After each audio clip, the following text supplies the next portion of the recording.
Hello, everyone, and welcome to another segment of Motivational Mondays with Donna. I hope everyone is doing great and everybody's facing their challenges head on. Today, I want to talk to you about something that is vital that you must have to be able to do great things for God or to be able to do great things in life, and that is courage.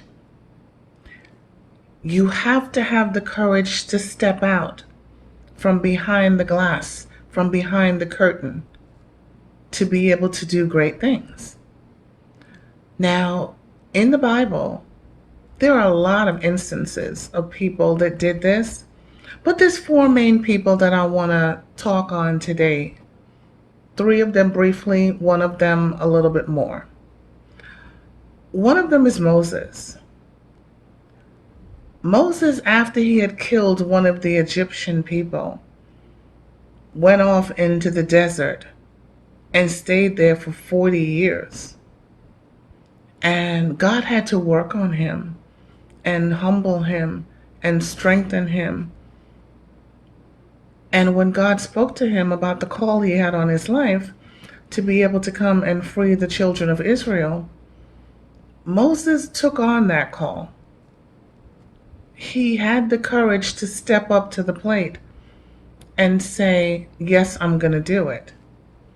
And of course, he went through a lot of trials while he was doing it because God was hardening Pharaoh's heart.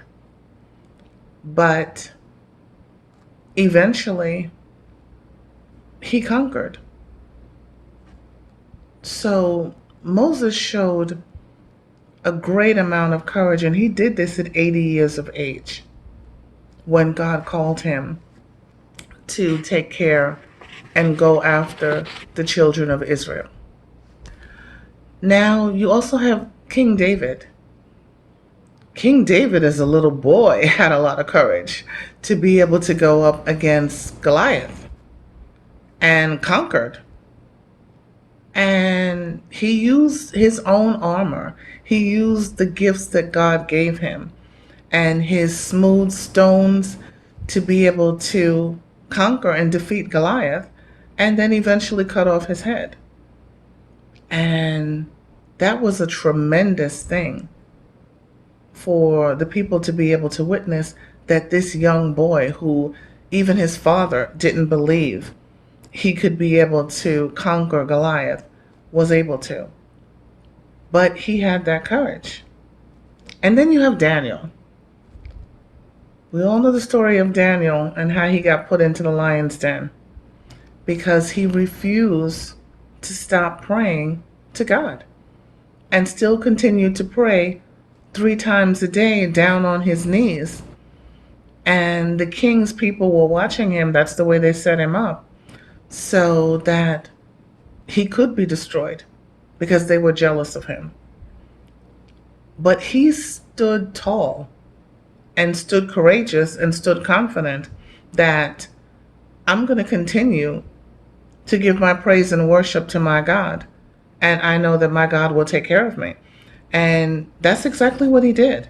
Because after they put him in the lion's den, he just found a comfortable place to just rest for the night and never worried about the lions coming after him. Now, these were hungry lions. I mean, we're talking lions. You've been to the zoo. You know what I mean. But God closed their mouths because Daniel was faithful and courageous. So courage is so important. Like I said, it's so vital that you have. Now, one of the great women in the Bible, Esther. Esther had beyond courage. Esther was a regular young lady that her uncle had set her up to be able to come in and go through the procedure of seeing if she could be the next queen, because the king's wife had not listened to him and disobeyed him.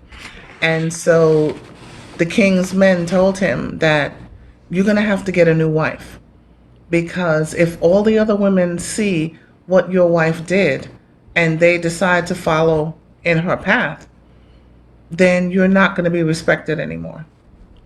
So Esther went through the purification process, went through everything with all the other women, and actually was crowned the queen.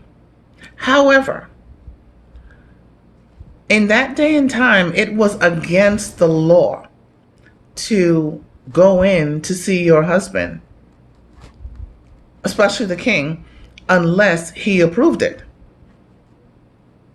And with the lives of all the Jews at stake, Esther prayed and she fasted. And then she made the decision to be courageous and say, I'm going to go in and talk to the king so that all the lives of the Jews can be spared. And if I perish, I perish.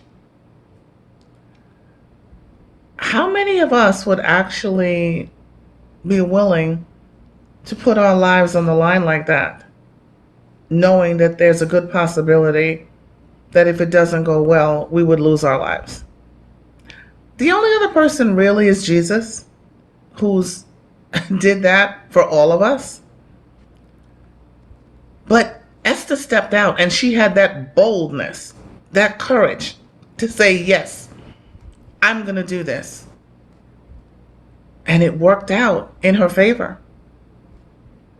She just went in to see the king, unannounced, without an appointment, which is her husband, but still against the law, and said to him what she needed to say, that there was a plot, that, one of his men was looking to be able to annihilate and kill all the Jews. And he listened with a soft heart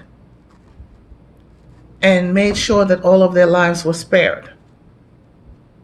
And then ultimately, the man who was planning this treachery, he was destroyed and killed. And Esther's uncle was appointed in his place. Every day that you get up and you have the breath of life, it's another day that God has given you to be able to do something great. And you just have to step out and step up and have that courage to be able to go and do it. God is with you. He's with all of us at all times. Even though sometimes it might look like we're walking a tightrope, He's there. So He has faith in us. He has that belief in us.